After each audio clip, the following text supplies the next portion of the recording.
Gipatawag si Gobernador Gwendolyn Garcia sa usa ka public hearing sa Senado nga adunay kalabutan sa giatubang nga COVID-19 pandemic karon sa nasod. Nakadawat ang gobernador og imbitasyon gikan ni Senate President Vicente Sotto III nga maoy chairman sa Committee of the Whole nga maoy nagpahigayon karon og oversight committee hearing kalabot sa COVID-19 vaccination program sa gobyerno ug sa posibleng pag-amendar sa quarantine guidelines. Matud sa gobernador, mutambong siya sa maong hybrid hearing pinaagi sa Zoom online meeting nga pagahimuon na karong Martes, Hunyo 15.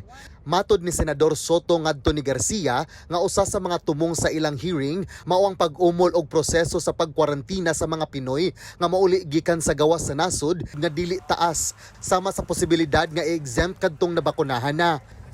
Kahinumduman nga giuyuna na sa siyam ka senador ang barugana ni Garcia nga tugutan ang sugbo mga ugalingon sa pag-atiman sa COVID-19 nga sitwasyon dinhi, ilabi na kalabot sa mga moabot nga mga OFWs ug ROFs. Ang maong mga senador mutambong usab sa maong Senate hearing nga sila si Senador Juan Edgardo Sani Angara, Sherwin Gatchalian, Risa Hontiveros, Aquilino Coco Pimentel III, Ramon Bong Revilla Jr., Francis Tolentino, Joel Villanueva ug Juan Miguel Mig Zubiri. John Fredson Granada, Balita sa Sugbo.